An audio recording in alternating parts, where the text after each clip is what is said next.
Hey everyone, welcome back to the SHEgress Chronicles. This is part 3. So if you have not checked out part 1 and 2, I suggest that you pause the video, go check it out. I will link them below so that you can get that information before you continue with this one. All right. So in this particular video, we're going to be talking about the visit to the continent. All right. This is very exciting. When I first visited Africa, it was so long ago. I came for a visit to build a church, and it was phenomenal. I think my whole life changed from that point. So the visit is something that is very crucial in terms of not only making your decision to repatriate, but it also, I think, opens your mind to a different culture, a different lifestyle. So I'm very excited about this one. All right, so as I mentioned in part 1, okay, I recommend that you narrow down your research to your top 2 countries, okay? The reason being is that I highly recommend when you're visiting the continent to visit your top 2 countries, okay? You should not come, in my opinion, to visit just one country. The reason being is that every country in Africa is completely different from the other, okay? Just think about the US. If you're living in Texas versus if you're living, let's say, in New York, right? Those experiences are going to be 2 completely different experiences. Same thing in Africa. Every country, and there are 54 in total, the experience is completely different. So I don't want people to come to visit the continent and they only visit one country, and in the event they have a bad experience or they just don't like the country, then they give up on their plans of repatriating. So I say it is very vital that you visit your top 2 countries, okay? I say you should spend at least 6 weeks minimum, which means 3 weeks in each country, so that you can give yourself enough time to acclimate, you can visit around, you can understand what works for you and what doesn't.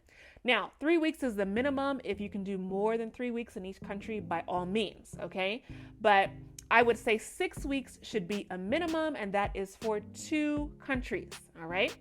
Now, obviously, it's a little bit more difficult right now to move around to different countries.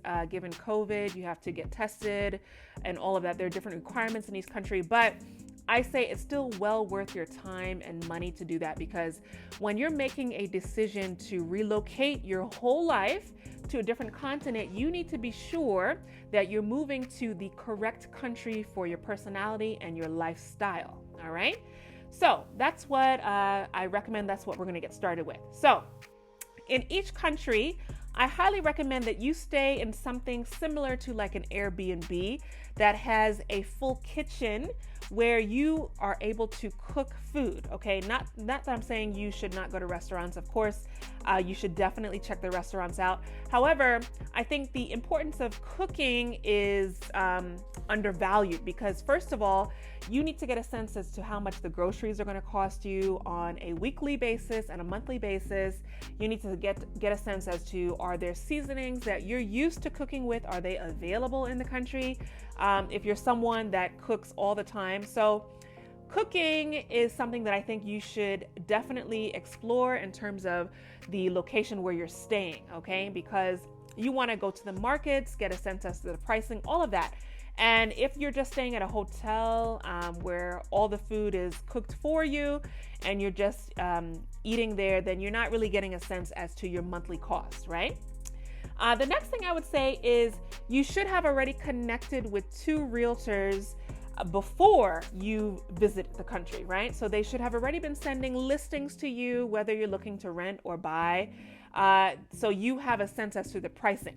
Now, once you hit the ground, you should have a set itinerary with those 2 realtors so that you now can go around and look at those listings. Whether you're looking to rent an apartment or buy land or buy housing, you need to have a set itinerary. What days am I going out with the realtors? And make sure that you have everything laid out, okay? Because housing is something that you want to get that lined up immediately.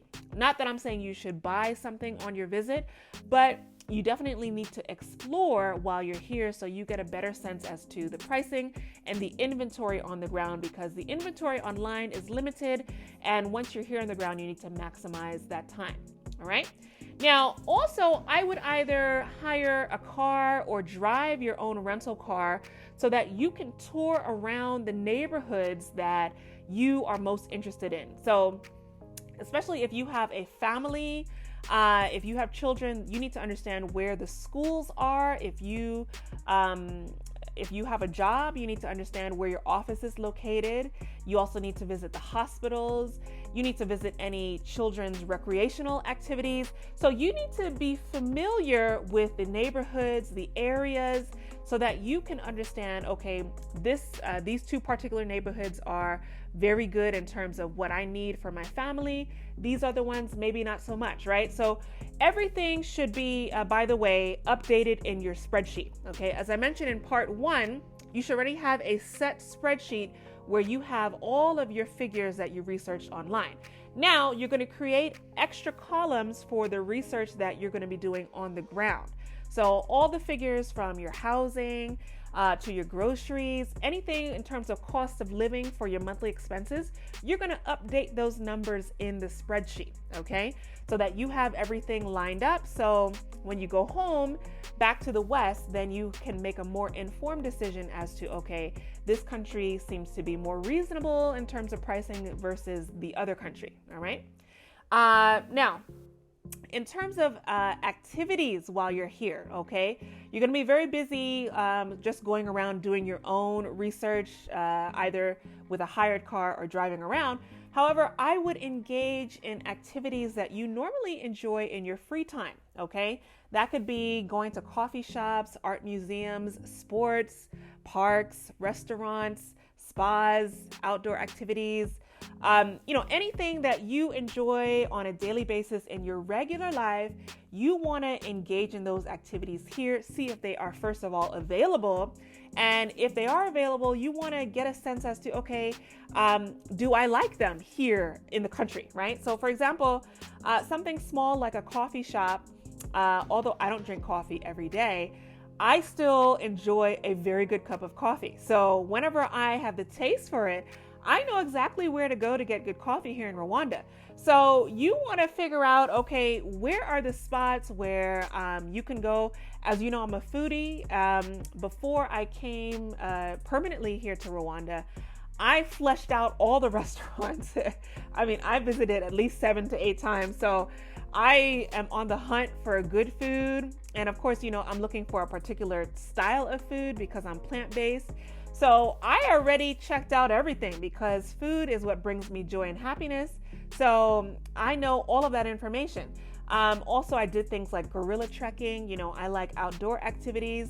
So you want to sort of get involved in things that you naturally like, because when you're thinking about relocating or moving somewhere permanently long term, you want to live somewhere where you know that there are activities that you like to do personally, okay? So that you're not just like, oh my gosh, I have to book a flight to go somewhere else to do something that I enjoy. No, those things should be available in the country that you're choosing to live in, okay? Maybe not everything. So, for example, Rwanda does not have a beach because this is landlocked, right? So this is not a coastal country. I enjoy a beach. However, a beach is not high on my priority list, right? The other things that I enjoy are available here. And if I want to go to a beach, I know I could just hop over to Kenya and hit the beach over there, right? So you have to make sure that if you're planning on living somewhere long term, the things that you truly enjoy are available there, all right? It's also important that you engage in some cultural activities while you're visiting. So, for example, if you're coming to Rwanda, you may want to go visit the Genocide Museum during your visit. You may want to go outside of Kigali to visit some more cultural areas. You want to get a sense as to whether this country is a good fit for your personality and your lifestyle, because when you're living somewhere long term, it's important that you understand the culture very well and you know that it's a good fit for you. So I would highly encourage that you engage in as many cultural activities as possible during your visit, and this is for each country. Going along with that list, you want to visit clothing shops, retail stores, so you can get a sense as to the pricing on the ground. If you enjoy shopping for different types of things, like I'm into incense, I'm into essential oils, black soap, shea butter, all that stuff. I'm into all of that, right? So you want to research if those things are available in the country that you're trying to settle in. All right. The next thing I would say is try to connect with two groups of people. Okay. So you have your repats and then you have the locals. Okay. Now it's important, I think, while you're visiting to make connections because you want to get a sense. First of all, let's take the repats. Even if you're not a social person, I'm not extremely extroverted. However, I do like that the repat community here is quite active. There are many activities going on all the time. So, you want to connect with the groups while you're here. Also, one of the reasons why I was able to kind of get things set up rather quickly is because of the locals, okay? I got all of my referrals, all of the advice for setting up my studio from the locals, okay? So you want to reach out to the locals, get to know people here on the ground so that by the time you end up moving here, you already have some contacts that can assist you along your journey, okay? So it's important, I think, to connect with both groups so that you have a well-rounded circle, all right? The next thing I would say is if you're looking to buy a vehicle, depending on what forms of transportation you're looking into, you want to check out the cost of cars or the cost of motorbikes. For me personally, I don't plan on buying anything for a while, so I just take the motorbikes everywhere. But I did have to check out the cost of motorbikes, right? If you're taking public transportation, whether it's the motorbikes or the buses, you need to check out the cost of those things. How much is that going to cost you? And figure out if that is affordable or not, okay? Also, you want to research the cost of things such as phone, internet, electric, all of that, just so you can confirm those numbers again on your spreadsheet and update them based on the research and information that you've collected here on the ground, okay? So anything that you have on your spreadsheet, you want to flesh that out while you're here on the ground so that you can confirm those numbers. And when you go back home, you now have a much better idea as to what it's going to cost you monthly here. All right. I would also visit a few banks so that you can figure out what is required to open up a bank account. Also, let's say that you're interested in purchasing a house or buying land and you need a mortgage to do that. You want to figure out what do the banks require. Some banks require that you have a certain type of visa, that you have lived in the country for a certain time period. So you want to get all of those requirements so that you have a better idea as to, okay, this is what I need to bring with me, okay? You also want to look into what is required to start and register a business while you're here on the ground, okay? So you want to, in each country, you want to go to whatever registry there is to figure out, okay, what do I need to bring with me from the States? Do they require a certain type of paperwork? You want to check out all of those details so that you are prepared. When you hit the ground, when you move permanently, you can get that business up and running if that is your intention to do so. All right. You also want to research what is required for the different visa types, if there's any special requirements. For example, in Rwanda, they do require what is called a police report, which I was not aware of, and I should have brought that with me from the States in order to apply for different types of visas here. Even though I already have a visa prior to coming, I have the 10-year visa. If I wanted to apply for a different type of visa, I needed that police report. So that's just an example for you. So I think the point here is that your time in terms of your visit is something that you should maximize, okay? This is not a vacation. This is time for intense research so that you can make a well-informed decision as to what country is best suitable for your lifestyle and your personality, okay?